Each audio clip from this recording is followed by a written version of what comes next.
अस्सलामुअलैकुम my brothers and sisters, hope आप लोग सब खैरियत से होंगे। और आज हम लोग पढ़ेंगे single processor system end to end कि ये कैसे काम करता है, इसका फंडामेंटल्स, इसका कैरेक्टरिस्टिक, इसका एप्लीकेशन, एवरीथिंग। वीडियो शुरू करने से पहले मैं आपको ये बता देना चाहता हूँ कि इस वीडियो के डिस्क्रिप्शन में आपको दो प्लेलिस्ट का लिंक मिलेगा। एक आपको मिलेगा स्टोरी मोड, एक मिलेगा all topic explain. All topic explain आप जाइए, प्रीवियस तमाम वीडियोस को देख के आइए अगर आपने वीडियोस को नहीं देखा है। मैं ये मान के चल रहा हूँ कि आपने प्रीवियस वीडियोस को देख लिया है और अब आप इस वीडियो को देख रहे हैं। तो वीडियो को शुरू करने से पहले मैं आपको ये बता देना चाहता हूँ कि आपने अगर अब तक इस चैनल को सब्सक्राइब नहीं किया है तो चैनल को सब्सक्राइब कर लीजिए। वीडियो को लाइक नहीं किया तो वीडियो को लाइक कर दीजिए और इस वीडियो को शेयर भी कर देना और साथ में एक प्यारा प्यारा कमेंट भी छोड़ देना। तो आइए वीडियो को शुरू करते हैं। Before wasting any time, system processor या सिंगल सिस्टम प्रोसेसर या सिंगल प्रोसेसर सिस्टम बात देखिए। Exploring the fundamental characteristic and application of single core computing system. Introduction. Single processor system also known as single core system. Single processor system को single core system भी कहा जाता है। Are computing system that utilize a single central processing unit to handle all computational task. जाहिर सी बात है, ये क्या करता है कि इसके पास एक सिंगल सीपीयू होता है या फिर सिंगल सीपीयू के अंदर एक सिंगल कोर होगा जो कि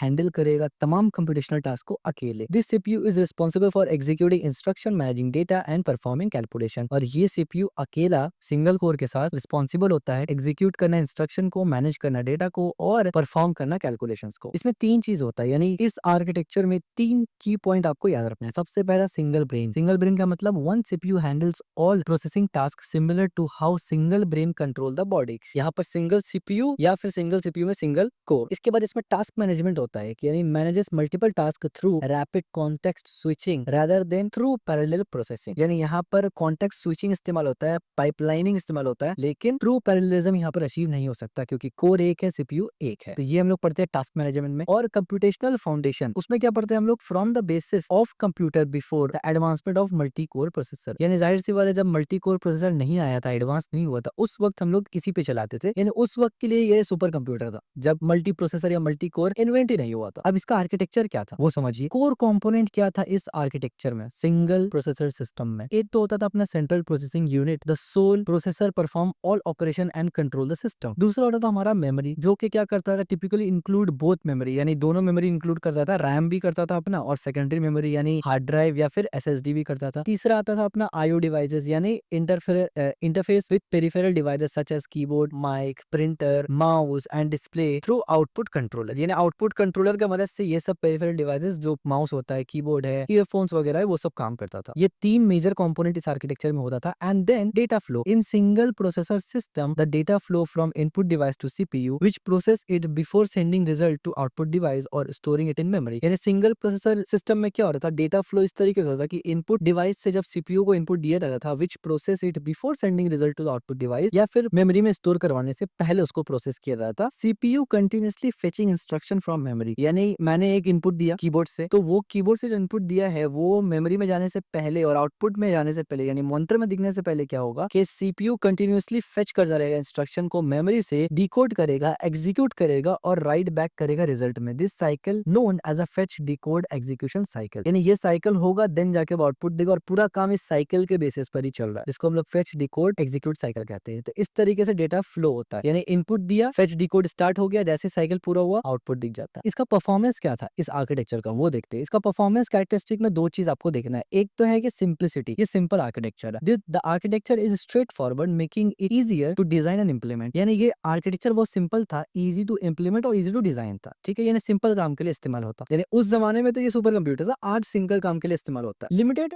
मल्टीटास्किंग, यहाँ पर मल्टीटास्किंग होता था लेकिन limited. Although modern single processor system can switch between task rapidly, यानी context switching true parallel process is not possible. Performance में डिग्रेड विद इंक्रीजिंग मल्टीटास्किंग, यानी मल्टीटास्किंग लिमिटेड है क्योंकि अभी मॉडर्न टाइम पे अगर आप सिंगल प्रोसेसर चला रहे हैं, सिंगल कोर चला रहे हैं, तो उसमें पाइपलाइनिंग और कॉन्टेक्स्ट स्विचिंग तो दिया हुआ है जिसकी वजह से आप पैरेललिज्म को या मल्टीटास्किंग को एक अचीव कर पा रहे हैं। लेकिन ट्रू मल्टीटास्किंग यानी सॉरी ट्रू पैरेललिज्म टास्क आप यानी अचीव नहीं कर पा रहे। दैट्स वन रीजंस व्हाई, क्योंकि ट्रू पैरेललिज्म नहीं है, एक्चुअली में एक ही कोर आपका काम कर रहा है। इस वजह से अगर मल्टीटास्किंग इंक्रीज होगा तो परफॉर्मेंस गिर जाएगा। परफॉर्मेंस फैक्टर क्या क्या था यहाँ पर? बेसिकली तीन परफॉर्मेंस फैक्टर होता है यहाँ पर। एक होता है क्लॉक स्पीड, जिसका मतलब होता है कि नंबर ऑफ साइकिल पर second the CPU can execute, यानी फेच डिकोड एग्जीक्यूट एक साइकिल होगा, तो नंबर ऑफ साइकिल, कितना साइकिल एक सेकेंड में वो कर सके, इसको बोलते हैं क्लॉक स्पीड, यानी ये मेजरिंग यूनिट है। और इम्पैक्ट क्या होता है? High speed generally meant better performance, जितना क्लॉक का स्पीड ज्यादा होगा उसका मतलब होगा परफॉर्मेंस बेटर होता है। इसके बाद आता है कैच साइज, यानी cache size, amount of high speed memory directly on CPU, यानी सीपीयू के अंदर जो कैश होता है उसका साइज क्या है, ये मैटर करता देता है। Larger cache reduce memory access time, यानी लार्जर कैश होगा तो मेन मेमोरी से सीपीयू बार बार एक्सेस नहीं करेगा, तो परफॉर्मेंस बढ़ेगा और टाइम कमेगा यानी फास्ट होगा। इसके बाद था इंस्ट्रक्शन सेट। 3 फैक्टर होता है इंस्ट्रक्शन सेट। इंस्ट्रक्शन सेट क्या होता है? Collection of command that CPU can execute, यानी वो कलेक्शन ऑफ कमांड जो सीपीयू एग्जीक्यूट कर सकता है। इसका इंपैक्ट क्या होता है? Efficient instruction set improve processing speed. ठीक है, ये सब टॉपिक हम लोग पहले डिटेल में पढ़ चुके हैं, तो ये फैक्टर्स आपको देखना होता है सिंगल प्रोसेसर सिस्टम में। अब कॉस्ट और पावर कंजम्पशन आता है भैया। इसके बाद कॉस्ट इफेक्टिव होता है ये। Single processor system are generally lower cost compare to system with multi processor और core. This cost advantage comes from simpler design, fewer component and less complex manufacture processing. यानी आसान शब्दों में, क्योंकि ये सिंगल प्रोसेसर है, मल्टी प्रोसेसर है नहीं। दूसरा बात है कि इजी है इंप्लीमेंट करना और इजी है डिजाइन करना, तो जो वर्कर्स इंजीनियर्स का जो कॉस्ट है वो कम हो जाता है। तो यहाँ पर कॉस्ट एडवांटेज होता है आपको, क्योंकि सिंपलर डिजाइन है, कंपोनेंट भी कम इस्तेमाल होता है, एक्स्ट्रा कंपोनेंट की जरूरत नहीं पड़ता है, और मैन्युफैक्चरिंग प्रोसेस कॉम्प्लेक्स नहीं होता है, क्योंकि इंजीनियर्स को ज्यादा मेहनत नहीं करना पड़ता है, इजी डिजाइन है इसका, इस वजह से ये कॉस्ट इफेक्टिव होता है। अब इसमें मैन्युफैक्चरिंग में क्या होता है कि simpler production process with lower defect rate, यानी डिफेक्ट रेट कम होता है और सिंपल प्रोडक्शन प्रोसेस होता है, तो मैन्युफैक्चरिंग इजी हो गया। मेंटेनेंस काफी इजी हो जाता है। Reduce complexity lead to easier troubleshoot and repair, यानी रिपेयर करना, मेंटेन करना आसान हो गया, मेंटेनिंग कॉस्ट भी कम हो गया क्योंकि सिंपल है। और टोटल कॉस्ट का मतलब lower initial investment and operational expenses.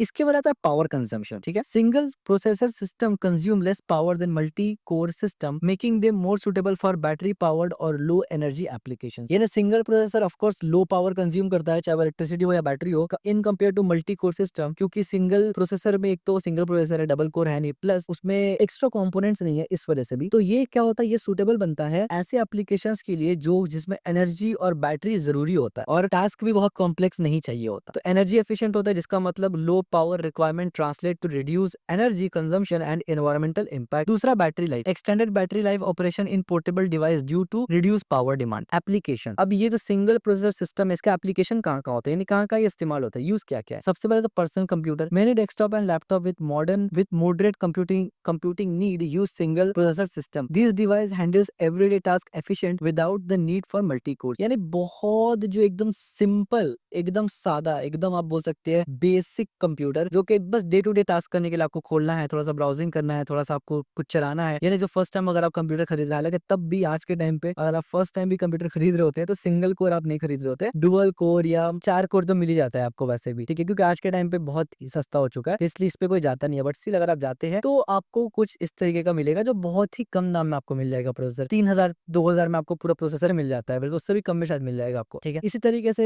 Embedded systems, यानी आप बोल सकते हैं कि पुराना जनरेशन में इस्तेमाल होता था, अब 2025 में तो मेरे ख्याल है कि शायद इस्तेमाल होता होगा। किसी के पास अगर पुराना है दैट इज डिफरेंट, खरीदता कोई नहीं होगा इसको। ठीक है, एम्बेडेड सिस्टम्स, हाँ एम्बेडेड सिस्टम्स में इसका एप्लीकेशन बहुत हाई है। डिवाइस लाइक माइक्रोवेव ओवन्स वगैरह हो गया, डिजिटल कैमरा हो गया, and some home applications often use single processor system due to their simplicity and cost effectiveness. अब जाहिर सी बात है, होम एप्लीकेशंस बहुत सारे, जैसे कि रेफ्रिजरेटर है, वॉशिंग मशीन है, माइक्रोवेव है, अब ये तो जनरल पर्पस नहीं है ना, इनका काम फिक्स है, तो ये सिंपल है इन कंपेयर टू, अगर जाहिर सी बात है एक डिवाइस है जो 1,00,000 काम कर सकता है और एक डिवाइस है जो 1000 काम कर सकता है, तो जाहिर सी बात 1000 काम करने वाला डिवाइस बहुत सिंपल होगा ना, 10 गुना सिंपल होगा उससे जो 1,00,000 कर सकता है, क्योंकि 1,00,000 को आपको सबको मैनेज करना होगा। यहाँ पर जो वॉशिंग मशीन है उसमें फंक्शन या उसका काम तो बहुत कम है, मेन काम तो एक ही है कि वॉशिंग मशीन में कपड़ा धुलेगा, लेकिन उसमें जो फीचर्स दिया होता है अगर उसको भी कैलकुलेट करें तो 15 से 20 काम ही वो बेसिकली कर सकता है, उसके अलावा वो अलग कोई काम नहीं कर सकता। यानी ऐसा तो नहीं है कि अब हम वॉशिंग मशीन में खाना गर्म कर ले या वॉशिंग मशीन में हम रेफ्रिजरेटर की तरह इस्तेमाल करें, नहीं हो सकता, क्योंकि उसको बना ही वैसा नहीं गया। लेकिन कंप्यूटर में जब आप इंटरनेट में जाते हैं ना, तो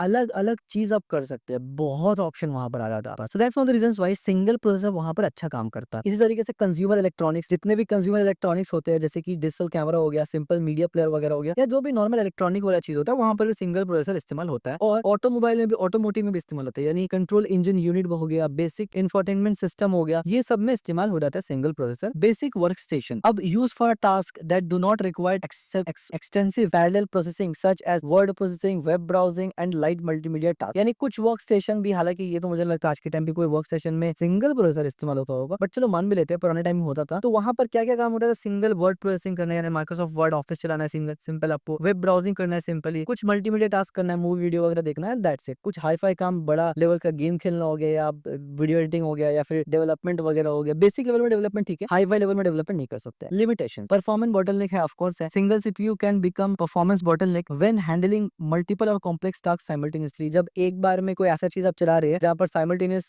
जो है एग्जीक्यूशन होता है, वहां पर ये फेलियर हो जाएगा। This limitation become more apparent as software demand increase. अब ये चीज, ये जो बॉटलनेक है, ये जो लिमिटेशंस है, ये ज्यादा हिट होता है सिंगल सिस्टम में, सिंगल सिस्टम आर्किटेक्चर में या सिंगल प्रोसेसर सिस्टम में, जब सॉफ्टवेयर डिमांड इंक्रीज हो जाते हैं। यानी अब ऐसा सॉफ्टवेयर चलाना चाहते हैं जिसके लिए हार्डवेयर डिमांड ज्यादा है, तो ऑफ कोर्स वो नहीं चलेगा। दूसरा हो गया टास्क क्यू, यानी multiple task must wait in a queue for CPU time, slowing overall system performance responsiveness. यानी हमें पता है कि जो सिंगल प्रोसेसर होता है वो फेच डिकोड एग्जीक्यूट में क्या करता है कि जब तक एक एग्जीक्यूट ना हो रहा है दूसरा स्टार्ट नहीं होता। अगर आप पाइपलाइनिंग भी कर ले तब भी अगर आप मल्टीटास्किंग आप बहुत ज्यादा लेवल पे कर रहे हैं तो वेट तो करना ही पड़ेगा, जिससे परफॉर्मेंस डाउन होता है, परफॉर्मेंस डिग्रेडेशन होता है, system performance decrease as a number of simultaneous task increase. Of course थोड़ा मोड़ा अगर साइमल्टेनियस टास्क कर रहे हैं तो पाइपलाइनिंग की मदद से हो जाएगा, लेकिन बहुत ज्यादा वाला करेंगे तो ऑफ कोर्स वो नहीं होगा। प्रॉब्लम आता है scalability. Single processor system are limited in terms of scalability and parallel processing capability compare to multi core और मल्टी प्रोसेसर सिस्टम। यानी मल्टी कोर सिस्टम हो जहां पर बहुत सारा कोर्स है, या मल्टी प्रोसेसर यहाँ पर मल्टी प्रोसेसर ही है डायरेक्ट, उनके मुकाबले में सिंगल प्रोसेसर सिस्टम में स्केलेबिलिटी का भी प्रॉब्लम आता है, लिमिटेड होता है, और पैरेलल प्रोसेसिंग का भी प्रॉब्लम आता है, वो भी लिमिटेड होता है। तो प्रोसेसिंग सीलिंग हो जाता है वहां पर, यानी limited the maximum capacity capability of the single processor. यानी पाइपलाइनिंग वगैरह के बाद भी, कॉन्टेक्स्ट स्विचिंग के बाद भी आप कहीं ना कहीं एक वक्त पे जाके हिट कर जाते हैं कि और इसके बाद उसमें अपग्रेडेशन नहीं हो सकता। दूसरा parallel processing. Of course true parallel processing तो नहीं होगा, can not perform true parallel processing of multitask. Of course true parallel processing आप नहीं कर सकते क्योंकि वहां पर सिंगल सीपीयू सिंगल कोर है। Upgrade path limited to replace the entire processor for performance gain, यानी पूरा का पूरा प्रोसेसर में भी आपको अपग्रेडेशन में भी प्रॉब्लम आता है। एडवांटेज क्या है इसका? Key benefits. इसका एडवांटेज ये है कि इजियर डिजाइन एंड इंप्लीमेंटेशन, इसका डिजाइन और इंप्लीमेंटेशन काफी इजी है। जो आर्किटेक्चर है वो लेस कॉम्प्लेक्स है, which simplify system design and reduce development time. Cost effectiveness है, यानी fewer component and simpler design lead to lower manufacturing and maintenance cost. और पावर कंजम्पशन भी कम होता है यहाँ पर, generally consume less power, making suitable for energy efficient application. Additional benefit क्या मिलता है यहाँ पर? Simplified programming. यहाँ पर प्रोग्रामिंग भी सिंप्लीफाइड होता है, जैसे कि developers don't need to manage parallel execution और synchronize between multi cores. Of course ये दोनों कॉम्प्लेक्स काम नहीं करना पड़ेगा, डेटा कंसिस्टेंसी नहीं देखना पड़ता है, फिर वो तो डिस्ट्रीब्यूटेड में देखना पड़ता है, बट यहाँ भी नहीं देखना पड़ता। प्रिडिक्टेबल परफॉर्मेंस, यानी परफॉर्मेंस प्रिडिक्टेबल होता है, performance characteristic are more consistent and easier to predict. Compatibility, broader software compatibility without requiring multi core optimization. ठीक है, तो हर एतबार से देखा जाए तो ये बेनिफिट प्रोवाइड करता है क्योंकि इजी है। डिसएडवांटेज क्या है हमें पता है, की लिमिटेशंस है, limitation multitasking, although capable of switching between tasks quickly, the system cannot execute multiple tasks simultaneously as efficient as multi-core system। यानी कॉन्टेक्स्ट स्विचिंग और पाइपलाइनिंग की वजह से भले ही आप बार बार स्विच कर ले, रैपिड चेंज कर ले, लेकिन आप ट्रू पैरेललिज्म तो नहीं कर सकते ना, एक वक्त में आप एक ही चीज तो एग्जीक्यूट कर रहे होते हैं। Performance constraint may struggle with performance intensive application और task that required significant computational power. यानी कोई ऐसा टास्क आप करना चाहते हैं जिसमें कंप्यूटेशनल पावर ज्यादा लगता है, या कोई ऐसा एप्लीकेशन इस्तेमाल करे जिसमें पैरेलल प्रोसेसिंग का जरूरत पड़ता है, तो वहां पर ये ठीक से नहीं चलेगा, लैग करेगा। Additional challenges. अब इसके अलावा क्या चैलेंजेस आता है? Conclusion. Single processor system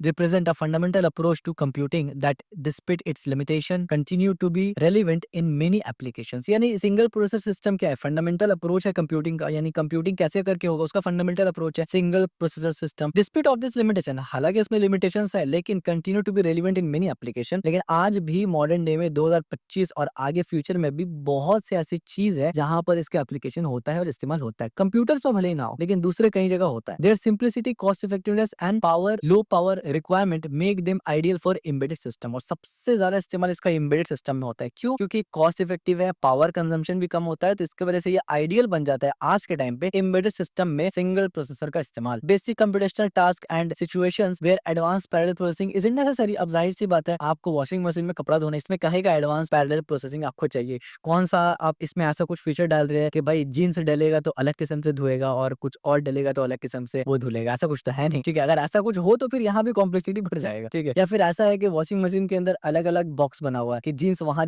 डलेगा, T shirt यहाँ डलेगा, और दूसरा जो बड़ा जैसे कि कंबल वगैरह है वो तीसरी जगह डलेगा, और सबका प्रोसेस अलग है। अगर ऐसा कुछ फ्यूचर में, हालांकि ऐसा कुछ बना नहीं आज तक, लेकिन अगर ऐसा कुछ फ्यूचर में बन जाता है फिर आप कह सकते हैं कि सिंगल प्रोसेसर से शायद प्रॉब्लम आ सकता है। तब वहां पर भी मल्टीपल प्रोसेसर इस्तेमाल होगा, और कोई ठीक नहीं है, फ्यूचर में कुछ भी हो सकता है क्योंकि एडवांसमेंट हर जगह हो रहा है और इजी चीज, यानी लोगों को हर चीज को आसान वे में चाहिए, वो बन रहा है। तो पता नहीं अब ये भी फ्यूचर में ऐसा कुछ हो सकता है, लेकिन जब तक ये नहीं होता है, जहां जहां पर भी सिंपल काम जरूरत होता है, या आमतौर पर आप ऐसे बोल सकते हैं जो भी काम बहुत लिमिटेड होता है, जिसमें फंक्शन या फीचर्स बहुत ज्यादा नहीं होता, वहां पर एम्बेडेड सिस्टम्स में, टेक्नोलॉजी में, डिजिटल इलेक्ट्रॉनिक वगैरह में सिंगल प्रोसेसर का इस्तेमाल भर भर के होता है। ठीक है, feature outlook. While multi core and multi processor system have become dominant for high performance computing, single processor system will likely continue to play a vital role in specialized application where simplicity, cost and power efficiency are paramount. Simple सी बात है एकदम कि अभी के time पे अगर computer के बारे में देखा जाए तो मल्टी कोर यानी एक सीपीयू में मल्टीपल कोर या फिर मल्टीपल सीपीयू सिस्टम जो होता है ना, वो डोमिनेट करता है हाई परफॉर्मेंस कंप्यूटिंग के लिए, जो कि मैं वहाँ मोस्ट ऑफ द लोग इस्तेमाल कर रहे होते हैं। लेकिन सिंगल प्रोसेसर सिस्टम अभी भी कंटिन्यू कर रहा है और बहुत अच्छा वाइटल रोल प्ले कर रहा है अपना स्पेशलाइज्ड डोमेन में। स्पेशलाइज्ड डोमेन से मुराद हर वो चीज जहां पर कॉम्प्लेक्सिटी बहुत कम है, जहां पर एनर्जी कंजम्पशन कम हो सकता है और जहां पर आप कॉस्ट ज्यादा नहीं देना चाहते, जो कि embedded systems one of the उसमें से एक है जहां पर इसका यूज केस भर के होता है। Key takeaway, ideal for simple task जैसे हमने बताया, perfect for application for basic processing requirement जैसे हमने बताया, कॉस्ट इफेक्टिव सॉल्यूशंस होता है यहाँ पर, offers significant cost advancement for budget conscious applications, यानी जहां पर आप ज्यादा खर्चा नहीं करना चाह रहे, सिंपल सी बात है। Energy efficient, lower power consumption make them suitable for portable and battery powered device. अब आप खुद देखें ना, अभी के टाइम पे अगर आप देखें तो एक पूरा का पूरा वॉशिंग मशीन या एसी आपको 30,000 के अंदर अंदर में आ जाता है, डिसेंट लेवल का आ जाता है। लेकिन वहीं पर अगर आप एक डिसेंट लेवल का कंप्यूटर या लैपटॉप खरीदने जाए, डिसेंट लेवल का, डिसेंट का मतलब है कि आज मॉडर्न डे के हिसाब से अगर आप कोई मशीन लर्निंग का या डीप लर्निंग वाला काम करना चाह रहे हैं तो भाई वो लगभग लगभग 80-90 के अराउंड आ जाएगा। एक जीपीयू ही तो आपका 50-60 का आ जाता है। या अगर चलो डिसेंट काम करने के लिए आप जीपीयू भी लेते हो तो 30 का जीपीयू आपको लेना पड़ेगा, एटलीस्ट 8 वीआरएम वाला जीपीयू आपको लेना पड़ेगा, DDR5 या 6। इसके नीचे जाएंगे तो फिर प्रॉब्लम हो जाएगा। तो आज के टाइम में क्योंकि जो सॉफ्टवेयर इतना हायर लेवल का बन चुका है ना, इसलिए हार्डवेयर डिमांड बढ़ चुका है। ठीक है, so this is all about single processor system या सिंगल प्रोसेसर आर्किटेक्चर। बल्कि आर्किटेक्चर बोलने गलत होगा, सिस्टम बोलेंगे। सिस्टम क्यों बोलेंगे, आर्किटेक्चर का मतलब सिर्फ आर्किटेक्चर देखते थे, सिस्टम में हम लोग सब कुछ देख रहे हैं। आर्किटेक्चर देखा, कैरेक्टरिस्टिक देखा, एप्लीकेशन देखा, एवरीथिंग, और इवन कंपैरिजन भी देखा कुछ कुछ जगह। So this is all about single processor system. इस वीडियो में जो भी हमने बताया एक एक चीज इन डिटेल आपको हमारे प्लेलिस्ट में मिल जाएगा, सीओए ऑल टॉपिक एक्सप्लेन वाला में। ठीक है, तो अगर आपको कोई भी चीज में नहीं समझ में आए तो इसका मतलब आपने प्रीवियस वीडियोस को स्किप किया है, तो मस्ट आप प्रीवियस वीडियोस को देख के फिर यहाँ पर आइए। तो अगर अब तक आप वीडियो देख रहे हैं तो इसका मतलब आपको वीडियो पसंद आ रहा है। तो अगर पसंद आ रहा है इस वीडियो को लाइक जरूर करना, चैनल को सब्सक्राइब जरूर करना और इस वीडियो को शेयर जरूर करना।